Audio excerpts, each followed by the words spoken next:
সুপ্রিয় শিক্ষার্থীবৃন্দ, রামপুর উচ্চ বিদ্যালয় অনলাইন ক্লাসের পক্ষ থেকে সবাইকে স্বাগতম। প্রিয় শিক্ষার্থীবৃন্দ, কেমন আছো তোমরা? নিশ্চয়ই ভালো, আমিও ভালো আছি। আজ আমি তোমাদের সামনে ষষ্ঠ শ্রেণী গার্হস্থ্য বিজ্ঞান প্রথম অ্যাসাইনমেন্টের ওপর সামান্য ধারণা দেব। আর এই ধারণা দিতে গিয়ে প্রথমে আমাদেরকে ষষ্ঠ শ্রেণী প্রথম অধ্যায়, তৃতীয় অধ্যায়, অষ্টম অধ্যায় সম্পর্কে এইখান থেকে প্রশ্ন করছে। প্রথম অধ্যায় থেকে প্রশ্ন করছে গৃহ কি।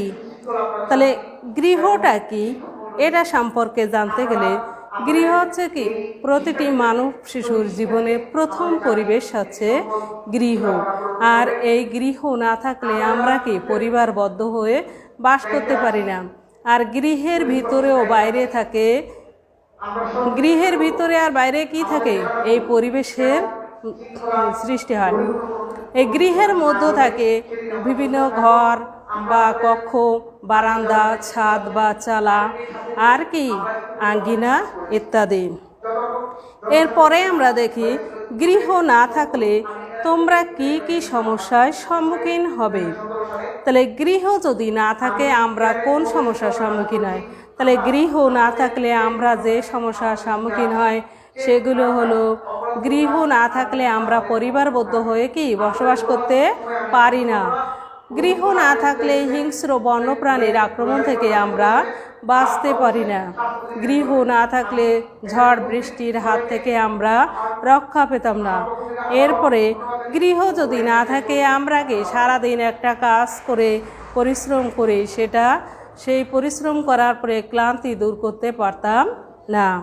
এরপরে 2 নম্বর প্রশ্ন আছে, প্রিয় শিক্ষার্থীবৃন্দ, 2 নম্বর প্রশ্ন আছে গৃহের পরিবেশ রক্ষায় ও সৌন্দর্য বর্ধনে তুমি কিভাবে ভূমিকা রাখবে। তাহলে গৃহ, এই প্রতিটি মানব শিশুর জীবনে হচ্ছে প্রথম পরিবেশটা হচ্ছে কি গৃহ। আর এই গৃহের পরিবেশ রক্ষায় ও সৌন্দর্য বর্ধনে আমাদের যে করণীয় আছে সেগুলো হচ্ছে কি, আমরা প্রতিদিন ঘুম থেকে উঠে বিছানাপত্র, ঘর বাড়ির চারপাশে পরিষ্কার পরিচ্ছন্ন রাখব। এরপরে গৃহের পরিষ্কার পরিচ্ছন্নতা রাখার জন্য পড়ার টেবিল এগুলো কি করব, সুন্দরভাবে গুছিয়ে রাখব। সূর্যের আলো বাতাস প্রবেশের ব্যবস্থা থাকে, এভাবে আমরা গৃহের সৌন্দর্য করব। তারপরে আছে বিশুদ্ধ পানির ব্যবহারকে, বিশুদ্ধ পানির ব্যবহার নিশ্চিত করব। 3 নম্বরে আছে 3 নম্বরের সৃজনশীল প্রশ্ন তৃতীয় অধ্যায় থেকে। তাহলে তৃতীয় সৃজনশীলে প্রশ্ন আছে, একটা উদ্দীপক দেওয়া আছে, উদ্দীপকটা দেখবে তোমরা। করিম সাহেব মেয়ের বিয়ের অনুষ্ঠান কিভাবে সম্পন্ন করবেন সেটা চিন্তা করে সবাইকে কাজ বুঝিয়ে দিলেন, কিন্তু কে কিভাবে কাজ করছে তার কোনো খোঁজ নিলেন না। ফলে কাজের তেমন অগ্রগতি হলো না। তখন তার বড় ভাই বিষয়টি কী করে বুঝে সবার সাথে আলোচনা করে অনুষ্ঠানটি কিভাবে খুব ভালোভাবে শেষ করা যায় সে বিষয়ে সবাইকে বুঝিয়ে খোঁজখবর নিয়ে অনুষ্ঠান শেষ করলেন। তাহলে এখানে আমরা উদ্দীপকটা যে পড়ছি, তাহলে করিম সাহেব মেয়ের বিয়ের অনুষ্ঠান কিভাবে সম্পন্ন করবে সেটা চিন্তা করে সবাইকে কাজ কি করলেন, বুঝিয়ে দিলেন। আমরা পাশের কলামে দেখব ক নম্বরে প্রশ্ন দিছে ক নম্বর। তাহলে ক নম্বরে আছে কি, ক নম্বরে এই জ্ঞানমূলক প্রশ্নের উত্তর দিতে হবে। তাহলে এখানে এই প্রশ্নের উত্তর দিতে আছে গৃহ ব্যবস্থাপনা প্রথম ধাপ হচ্ছে কি পরিকল্পনা। খ নম্বরের উত্তর এভাবে তোমরা উদ্দীপক সে কি খ নম্বরের উত্তর লিখে দিবে। গ নম্বরে আছে করিম সাহেব তার মেয়ের বিয়েতে গৃহ ব্যবস্থাপনার কোন ধাপটি অনুসরণ করেননি, ব্যাখ্যা করো। তাহলে করিম সাহেব তার মেয়ের বিয়েতে গৃহ ব্যবস্থাপনার কোন ধাপটি, সেটা হচ্ছে নিয়ন্ত্রণ ধাপটি অনুসরণ করেনি। আর এই নিয়ন্ত্রণ ধাপটি পরিকল্পনার মাধ্যমে, নিয়ন্ত্রণ ধাপটি আছে কি গৃহ ব্যবস্থাপনার তৃতীয় স্তর। আর এই নিয়ন্ত্রণের সম্পর্কে কি তোমাদের একটি ধারণা দিব। গৃহীত পরিকল্পনার মাধ্যমে কাজে পরিণত করার জন্য হচ্ছে কি নিয়ন্ত্রণ প্রয়োজন।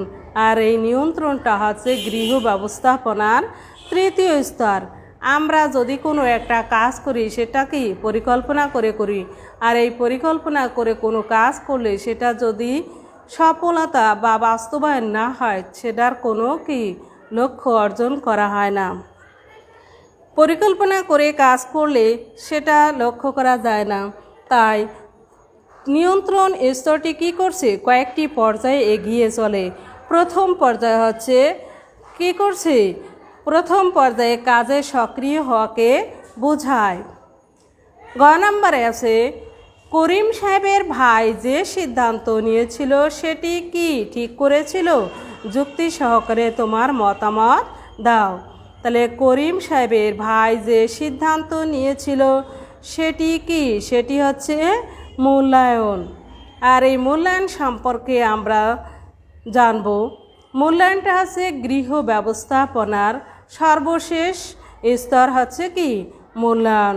আর এই মূল্যায়নের মাধ্যমে আমরা যদি কোনো একটা কাজ করি সেটা কি কাজ করার পরে যে যাচাই করা হয় সেটাই হচ্ছে মূল্যায়ন। আর এই মূল্যায়ন ছাড়া কোনো কাজে সফলতা বা অর্জন করা যায় না। 4 নম্বর প্রশ্ন হচ্ছে একটা প্রতিবেদন। প্রিয় শিক্ষার্থীবৃন্দ, তোমরা দেখবে 4 নম্বরে কি একটা প্রতিবেদন তৈরি করতে হবে।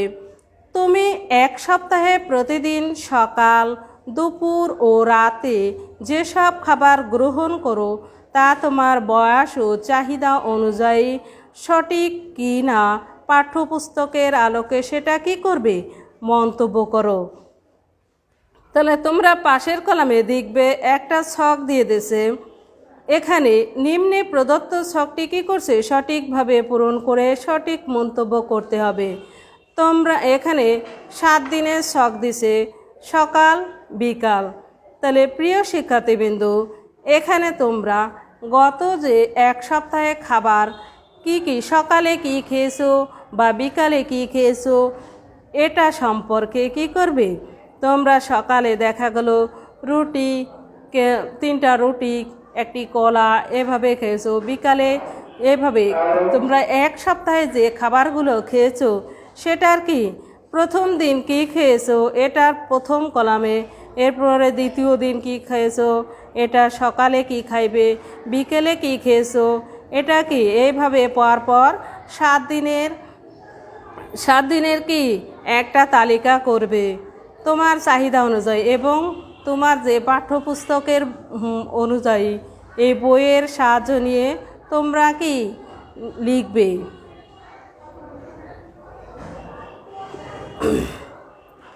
প্রিয় শিক্ষার্থীবৃন্দ, তোমরা যে 6ষ্ঠ শ্রেণীর অ্যাসাইনমেন্টের যে কাজগুলো ছিল এটাকে সুন্দর করে ভালোভাবে লিখবে। আর আমি যে ধারণা দিলাম এবং বইয়ের সাহায্য নিয়ে তোমরা কি করবে, বইয়ের সাহায্য নিয়ে অ্যাসাইনমেন্টের উত্তরগুলো সুন্দরভাবে লিখবে, লিখে কি জমা দেবে। প্রিয় শিক্ষার্থীবৃন্দ, সবাই কি ভালো থেকো, সুস্থ থেকো, সবাইকে ধন্যবাদ।